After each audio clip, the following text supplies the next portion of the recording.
This appeal gives us the opportunity to investigate and re-examine the proposition that a property owner will not be liable in tort under a theory of common law negligence when a complaint of dangerous condition was open and obvious. Plaintiff states that on May 29, 1998, as a result of defendant's negligence, she tripped and fell over a cardboard box that had been left in an aisle at a Met Foods supermarket on White Plains Road in the Bronx. Her testimony at deposition described how she was at the checkout counter when the cashier informed her that Crisco oil was on sale. Plaintiff left her purchase at the checkout counter and, carrying only her pocketbook, returned to the aisle where the oil was located. She walked about 8 to 10 steps, then turned left into the subject aisle. As she turned into the aisle, plaintiff fell forward across a box, which was just off the corner near the middle of the aisle, and landed on her knees and elbow, and her wrist went back. The box had not been visible as plaintiff approached the aisle, and she did not see the box before she fell. The dimensions of the box were 2.5 feet long by 1.5 feet wide by 10 to 12 inches high. The box was unopened. Plaintiff brought suit for negligence. Defendants moved for summary judgment, arguing that the box over which plaintiff fell did not constitute a dangerous condition as a matter of law and did not give rise to a duty to warn, as it was open, obvious, and readily observable. The motion court granted defendant's motion, holding that the box left in the aisle of defendant's store was not inherently dangerous and that it was readily observable by the use of plaintiff's senses as a matter of law. We reverse, observing that it was error to conclude as a matter of law that a box a customer happened upon as she rounded a corner into an aisle was open and obvious.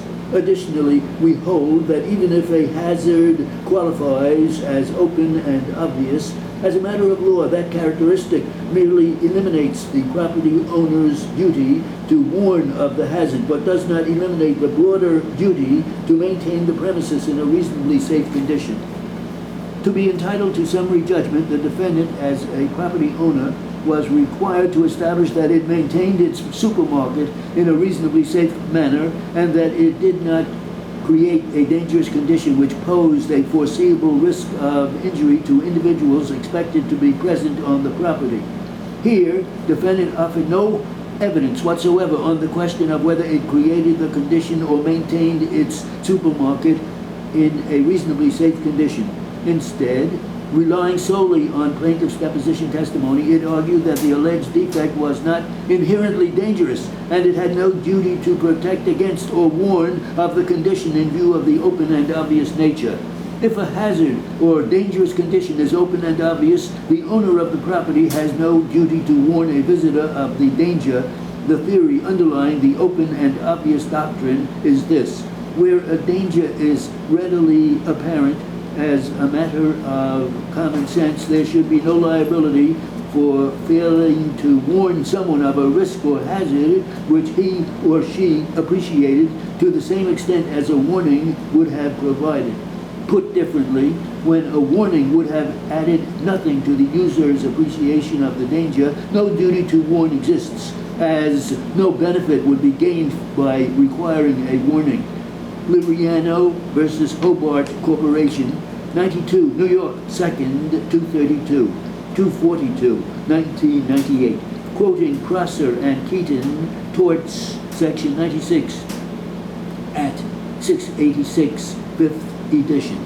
The hazard of dangerous condition must be of a nature that could not reasonably be overlooked by anyone in the area whose eyes were open. See Tago versus Jacob, 97, New York 2nd, 165, 2001, making a posted warning of the presence of the hazard superfluous.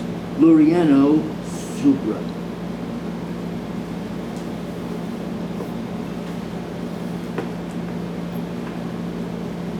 135. How do you write superfluous?